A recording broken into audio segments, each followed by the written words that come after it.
नमस्कार, digital news में आप सभी का स्वागत है। बढ़ते आज की खबरों की ओर। दिल्ली विधानसभा को बम से उड़ाने की धमकी, सुरक्षा एजेंसियां हाई अलर्ट पर। दिल्ली विधानसभा और सचिवालय को बम से उड़ाने की धमकी भरे ईमेल ने राजधानी में हड़कंप मचा दिया। गुरुवार सुबह मिले इस ईमेल में स्कूलों और मेट्रो स्टेशन पर भी विस्फोट की चेतावनी दी गई थी। पुलिस ने तुरंत कार्रवाई करते हुए बड़े पैमाने पर सुरक्षा अभ्यास शुरू किए हैं। संवेदनशील इलाकों में सतर्कता बढ़ा दी गई है। हालांकि पुलिस इसे शरारत मान रही है, लेकिन सुरक्षा व्यवस्था को और कड़ा कर दिया गया है।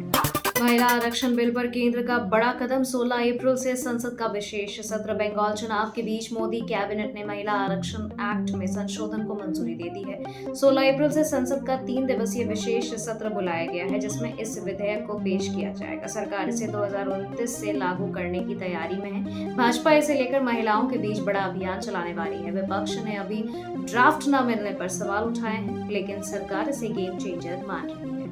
बिहार में नई सरकार की तैयारी। दिल्ली पहुंचे नीतीश, सीएम की रेस में 8 नाम। बिहार की सियासत में फिर हलचल तेज है। सीएम नीतीश कुमार दिल्ली में राज्यसभा की शपथ लेंगे। वहीं भाजपा में मुख्यमंत्री पद के लिए मंथन शुरू हो गया है। सूत्रों के अनुसार सम्राट चौधरी, संजीव चौरसिया, विजय सिन्हा और नित्यानंद राय जैसे 8 दिग्गज नाम इस रेस में सबसे आगे हैं।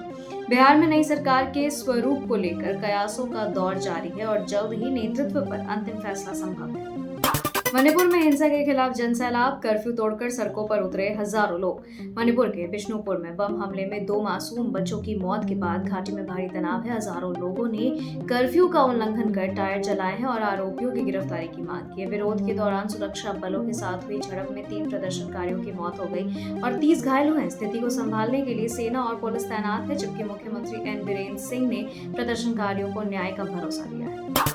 बंगाल में पीएम मोदी की हुंकार। घुसपैठियों और भ्रष्टाचार का होगा हिसाब। प्रधानमंत्री मोदी ने पश्चिम बंगाल के हल्दिया, आसनसोल और बीरभूम में धुआंधार रैलियां की हैं। उन्होंने टीएमसी पर गुंडाराज और घुसपैठियों को संरक्षण देने का गंभीर आरोप लगाया। पीएम ने वादा किया कि भाजपा की सरकार बनते ही घुसपैठ के खिलाफ विशेष जांच होगी और दोषियों को जेल भेजा जाएगा। उन्होंने रविंद्रनाथ टैगोर के भयमुक्त समाज का हवाला देते हुए जनता से परिवर्तन की अपील की और विकास की गारंटी दी। पश्चिम एशिया संकट में मध्यस्थ बना पाकिस्तान। थरूर ने कहा, भारत के लिए झटका नहीं।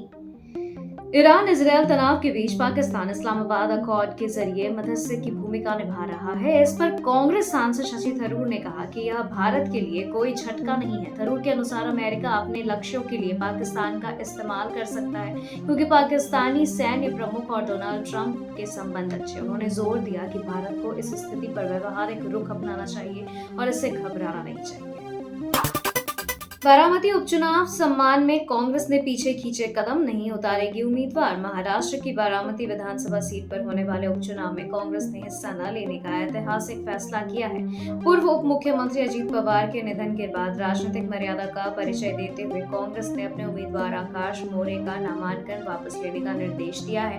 पार्टी नेता रमेश चन्नाथाला ने कहा कि यह निर्णय अजीत पवार के प्रति सम्मान व्यक्त करने के लिए गया है।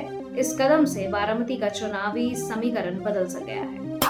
तेजस्वी का नीतीश सरकार पर हमला। टियर 4 शिक्षक भर्ती में देरी क्यों? आरजेडी नेता तेजस्वी यादव ने शिक्षक अभ्यर्थियों के मुद्दे पर सरकार को घेरा। उन्होंने दावा किया कि महागठबंधन सरकार के 17 महीनों में 2.20 लाख शिक्षकों को नियुक्तियां दी गई। तेजस्वी ने आरोप लगाया कि नई सरकार आते ही पेपर लीक के कारण नियुक्तियां ठप हो गई है। उन्होंने सवाल उठाया कि 2025 के चुनावी वादे के बावजूद अब तक टियर 4 की वैकेंसी क्यों नहीं निकली, और जिससे युवाओं में भारी निराशा भी है।